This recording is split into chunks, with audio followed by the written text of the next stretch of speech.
All right, I want to talk a little bit about guidebooks.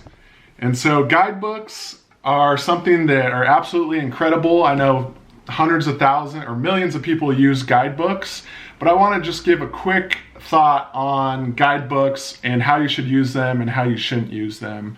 And a special tip that saved me hundreds of dollars along the way.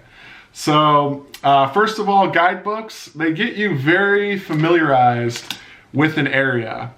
And I think my biggest tip is that if you're going to use a guidebook, start reading it weeks in advance. It's going to give you a better idea. You're not going to get caught up in the whirlwind of if you arrive to a place and all of a sudden you find yourself face down in a guidebook, like trying to pick up on what's around you.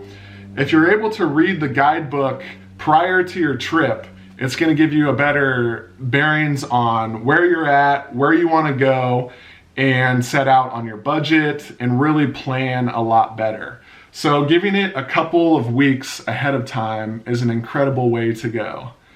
One of the biggest things I don't recommend for guidebooks is I think oftentimes people take the guidebook too literal and just step by step follow along on the guidebook, and their adventure basically becomes someone else's adventure, and you lose out a lot on that experience of meeting different people, seeing things that not everyone sets out to do. With a lot of the advice within these books, you do start to get higher prices, and you get more of a touristy experience.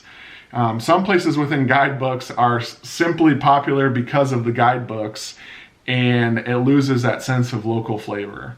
So you'll start to see that, and you'll really want to branch out and find your own places and explore. Another reason I don't necessarily like guidebooks is they really set your perspective before you go somewhere. And so if they say the people here are incredibly friendly, or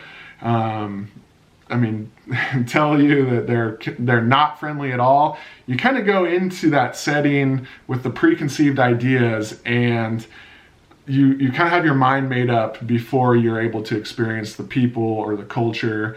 And so don't get too caught up in what someone else is saying. They have different experiences, and oftentimes they're talking about broad strokes of the brush. To say people of a whole country are a certain way can really be misleading, because you're going to find great people everywhere you go, and really treat that as a present moment.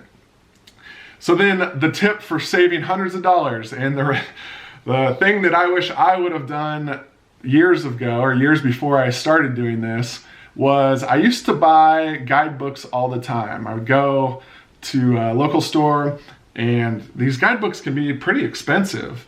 And so what I found, and it's kind of a no-brainer once you do it, but I spent so many years spending money on books that when my brother finally told me to rent these books from the library, I was finding these same exact books that I was spending $20, $30, $40 for.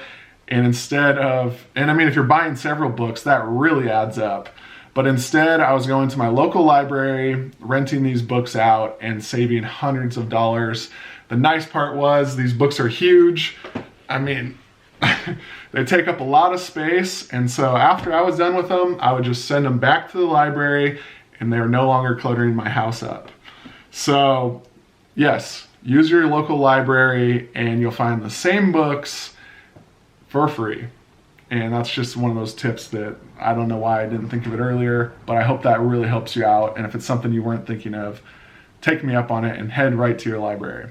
So that's just a little bit on guidebooks. Again, I really like digital guidebooks as well. It makes it a lot easier. Carrying around 3-4 guidebooks is not something I recommend, but if you can get it on your phone, it's becoming more and more popular. And at the end of the day, they are great. They give you a good perspective on places from people that have been there, done that, and invested the time into putting their knowledge down for you to explore. So I hope that helps, and thank you so much.